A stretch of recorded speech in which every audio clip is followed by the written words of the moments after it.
For the longest time, I've been wanting to record one of these videos, so I'm glad to say that I have started this process.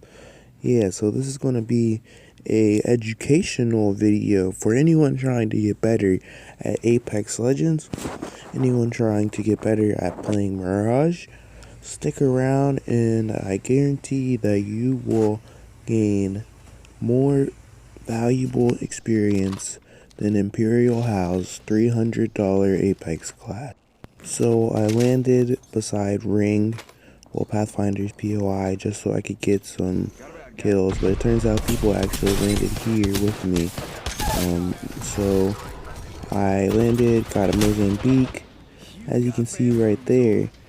I get lasered, and immediately, once you get lasered, a lot of you people have a bad habit of not healing up, but there's literally nothing else you can do, just heal up, man. Tired of seeing my randoms sitting there like headless chickens.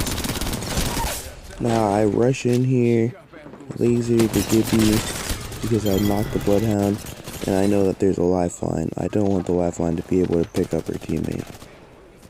Now here we pushed Ring and did a little fighting, but I did not put that part in the game.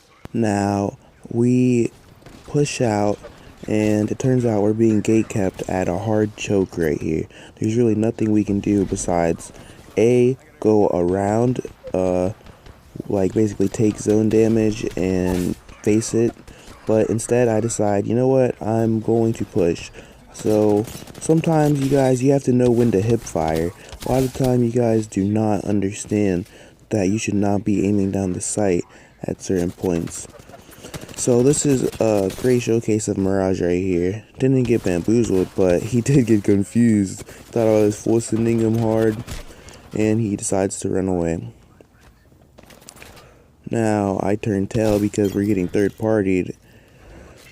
And there we go, 1v3 the squad that's blocking us, and now we can push out, but there was a third party, as I had said.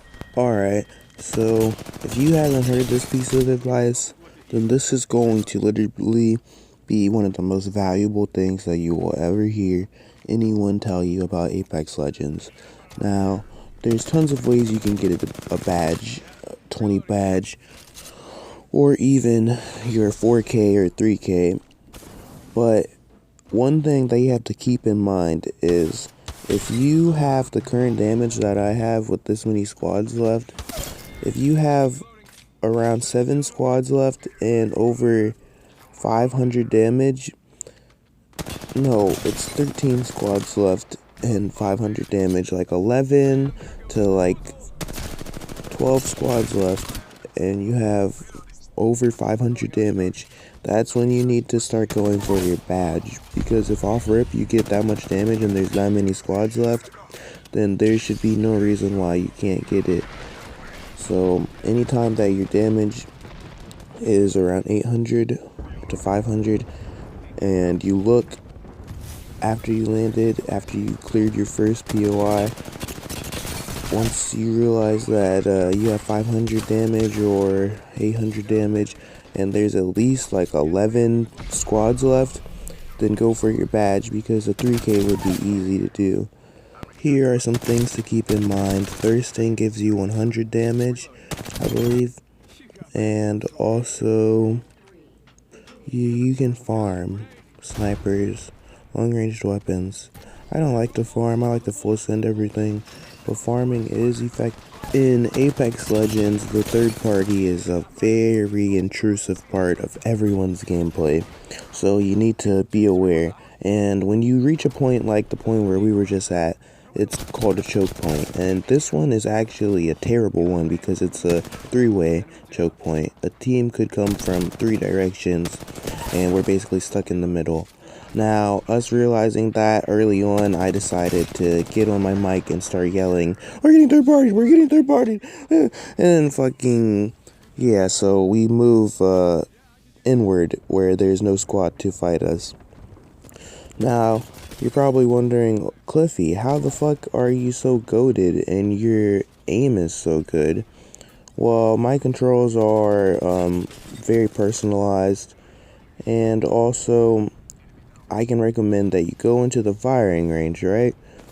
No attachments on your weapons. Just sit there and try on one clip. One clip the dummies while strafing. Don't do it standing still or it has no value whatsoever. But yep, just train your aim, guys. Train your aim. Now here, this is interesting. We finish a squad, right?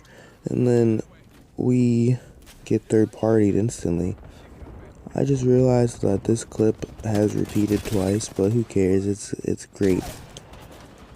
Yeah, so like I was saying, definitely go into the firing range and your aim will become so much better. Look at that. It's a laser beam, but don't use attachments because it'll throw off your equilibrium. Some people say, oh no, Kliffy, tell them to use level 2 and level 1 attachments so that they can adjust once they get to the real game. But nah. Don't listen to those guys. They don't know what they're talking about. They just want to give you a handicap. So I'm currently at 3,500 damage, and I know, wow, I'm so close to a 4K. So here's where I started farming.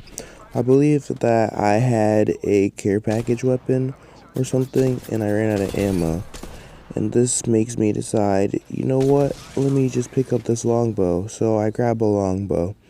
The longbow has no sight. I look for a sight, all I can find is a 4 to 8. Now, if you're playing on console, I highly do not recommend that you use a 4 to 8, a 6 times, or a 10 to 4. Those sights are actually impossible to use, and you're basically putting yourself at a disadvantage. Use mid-range sights. I don't care if you're trying to snipe from range. Use mid-range sights. Only reason I can use the 4 to 8 is because I've been playing for so long, and still it's like really ineffective. So at this point, it's one squad left. I know I have to farm these guys or damage if I want the 4K. And I managed to farm 500 damage off of both of them. Come through, get the dub. It was a 4K. Thanks for watching the video. I hope that you guys learned something. Check out all of my socials. If you guys have more questions or want to see more content like this, leave some comments. Come interact with me on stream every day, any day. You can DM me, join the Discord, join the subreddit r/Kliffy. Word out.